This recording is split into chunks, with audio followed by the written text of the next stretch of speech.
Why don't we just destroy him and get it over with? Here. Are you ready to be psychologically analyzed against your will, kids? I can't hear you! Okay, I'm just gonna take that silence as a yes. SpongeBob SquarePants. There's no cartoon like it, nor will there ever be. The little square dude has had more impact on the sense of humor and meme culture for an entire generation than probably any other property on the planet. So, suffice to say, the show had no shortage of influence. Like a sponge, our brain soaked up the series, and it became part of our identity, which begs the question we answer in today's video. Hey guys, I'm Brad with Wicked Binge, and this is what your favorite SpongeBob character says about you. Alright, no more dilly-dallying. We've got some characters to get to, so let's get started with SpongeBob SquarePants. The jolly good rookie himself is a man of many talents. He's skilled at fry cooking, jellyfishing, raising pet snails, and even karate. Whatever's going on, SpongeBob is always both unapologetically and eternally optimistic. It will bring the whole world together.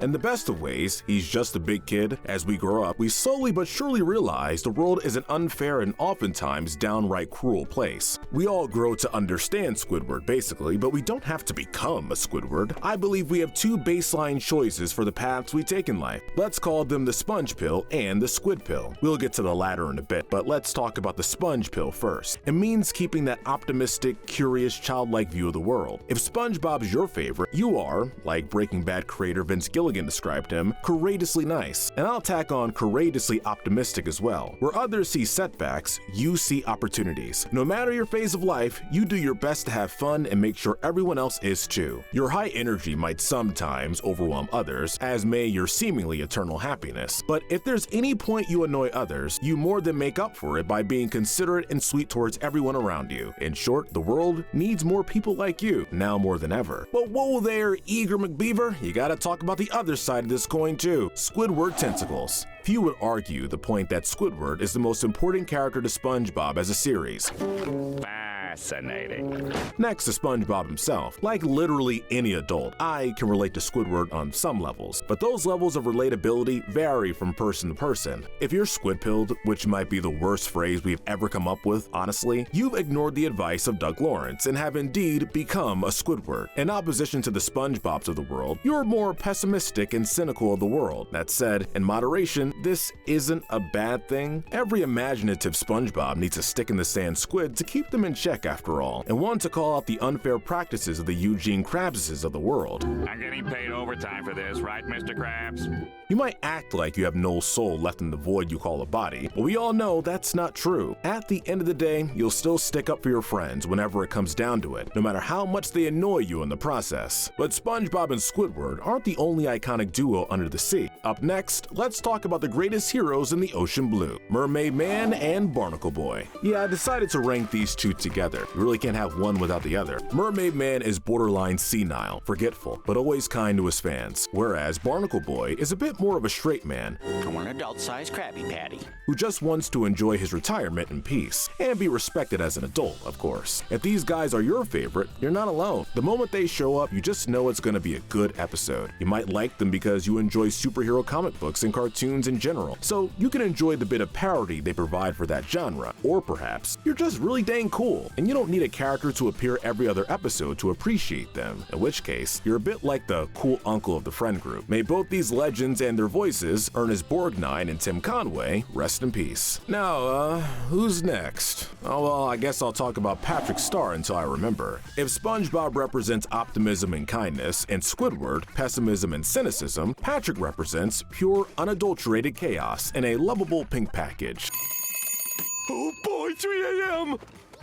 I'd have to say that those who like Patrick best probably fall into a chaotic good personality area. Is this the Krusty Krab? No, this is Patrick. You absolutely love surprises, illustrating why you would enjoy Patrick so much. You never know what you're gonna get with Patrick. One episode he's SpongeBob's best friend, the next he's a menace. One minute he's so stupid, the next he actually offers solid comfort and advice. I have an idea. One thing's for sure though, friendship always trumps knowledge as far as you're concerned, and good on you for that. Still wish I could remember what character is next though. Alright, let's move on to Bubble Bass, a regular at the Krusty Krab. Honestly, he's pretty impressive for a side character. He literally only appeared in 3 episodes in season 1, and then disappeared from the show for like 8 seasons, then showed up again like nothing happened, and became comic book guy from The Simpsons. Yet even before that, he was a pretty iconic character, and one people always seem to consider prominent in the series. Bubble Bass fans enjoy some good satire for sure. I've never actually seen anyone call him their favorite, but I wouldn't be surprised. Who doesn't like making fun of annoying customers or neckbeards and all that? We serve food here, sir. And sometimes you just gotta vent about it. Bubble Bass offers a great outlet for precisely that, and if you're a big fan of his, you got a solid sense of humor. Be proud of it, but maybe not too proud. If you think Bubble Bass could drive you crazy, you don't know the half of it. Just take a look at the life of Mrs. Puff. Take a dash of Squidward's pessimism, a sprinkle of SpongeBob's kindness, and a whole lot of anxiety, and you've got Mrs. Poppy Puff. Wow, that is a really unfortunate name actually. Mrs. Puff, for all her good intentions and patience, can be best described as an extremely exhausted teacher who just wants her problem student to succeed, more so for her own sanity than anything else. Puff Mama fans, you're pretty darn determined, even if that determination leads to your very existence being absolute torture sometimes. You're always willing to help others, and you take your job very seriously. But at any given moment, you are very close to snapping. What could possibly go wrong?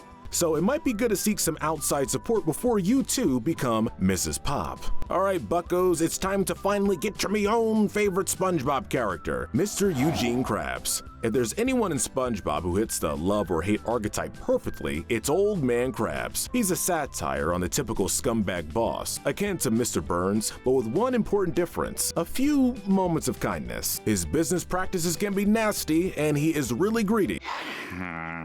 Breathe on your own time. But at the end of the day, he's a good man deep down. Like very, very deep down. Like I'm talking at the absolute last possible moment he'll do the right thing. Blah, blah, blah, blah, blah. And he'll certainly protect the people he cares about. If you're a fan of Mr. Krabs, you've probably got a dark sense of humor, but a heart of gold. Sure, you'll joke about being greedy, and maybe even ruthless, as is common in dark humor meme culture, but deep down, you're a better person than you give yourself credit for, even if you can be pretty darn miserly from time to time. From the tree to the apple, we got Pearl Krabs. A fan favorite? She is not, but Pearl nonetheless has her own cult following just like anyone else. If Pearl is your favorite character, you're willing to put aside the incredibly burning question of how Mr. Krabs brought a whale into the world, thereby respecting Steven Hillenburg's wishes to enjoy Pearl's character for who she is, a somewhat spoiled teenage girl who, like her dad, does have a heart of gold. Thanks, Dad. Pearl fans probably find it easy to relate to either being spoiled or having a parent who cares more about money than spending on them, really depending on what portion of the series you're looking at. In any case, you're a confident person who knows what you want and exactly how and when you want it. And you're not the only ones we can say that about. Take Sheldon J. Plankton, for example. He's simple. He wants the Krabby Patty secret formula. And let's be honest, if you're a Plankton fan, you want him to get it too. I never thought I'd get this far. Or pure curiosity over what the formula is, you're rooting for the little guy. Quite literally. Which brings me to the next point, an undeniable facet of Plankton's character. I am small. Stop it! I'm an adult! Diabolical genius he may be, Plankton is an underdog. If he's your favorite, you aren't necessarily evil. You just want to see the little guy win for once. You're also blessed with loving one of the only characters who didn't go insanely downhill in later seasons of the show. He even has a pet now, and a computer wife, Karen Plankton. She's been described as one of the only respectable Karens out there. Why aren't you laughing? I've heard this joke before. Due to the insanely rough reputation the name has gained in recent years. Sorry for any of our viewers named Karen. I'm not honestly sure what to say about Karen fans though. You're probably a feminist at the very least. Plankton does treat her pretty awful after all, so it's always nice to see her whip out that death ray for some payback. If Plankton fans are underdog supporters, then you guys are probably like advanced underdog supporters. You also might just be a tech guru through, enjoying all the tech-related jokes relying on her existence as a character. Either way, you definitely made a unique choice, as Karen gets nowhere near the respect she deserves from Plankton or the fandom. But for a select few, those two don't quite do it as far as villains. Sure, they're great, but you want someone spookier, right? Alright, we got the Flying Dutchman. Let me guess, your favorite holiday is Halloween, your favorite movie genre is horror, and your favorite SpongeBob episodes are any ones where Dutchie makes an appearance. Whether he's cursing SpongeBob and Fratric to make them into ghosts as revenge for shaving his beard, or taking Conch Street hostage on his ghostly ship, it's always a treat when Bikini Bottom's scariest villain shows up.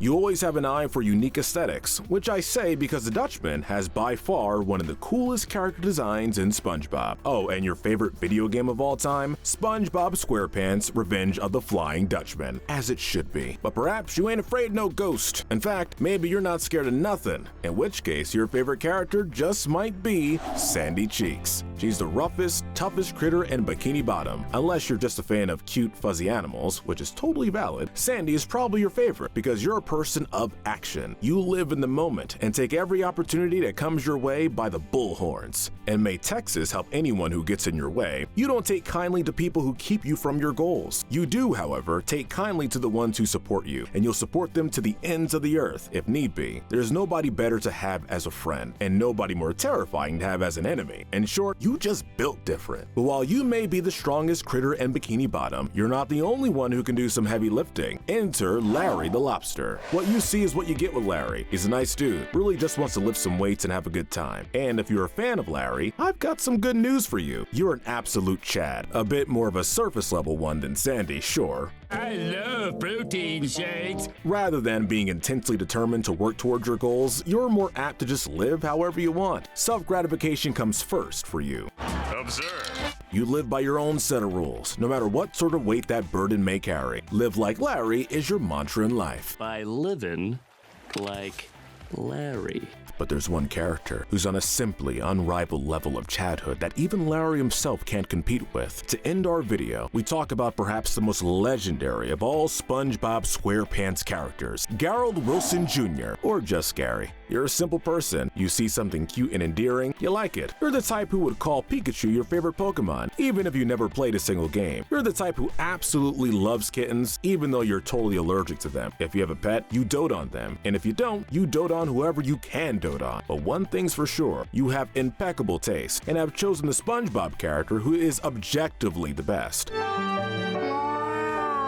While every other character in the series could be said to have some level of flaws, this is simply not true of Gary. You know, he's scientifically proven to be the perfect animated character. Don't ask me for sources. And for this reason, both he and his fans reign supreme. There's a reason he's the rightful king of Bikini Bottom, after all.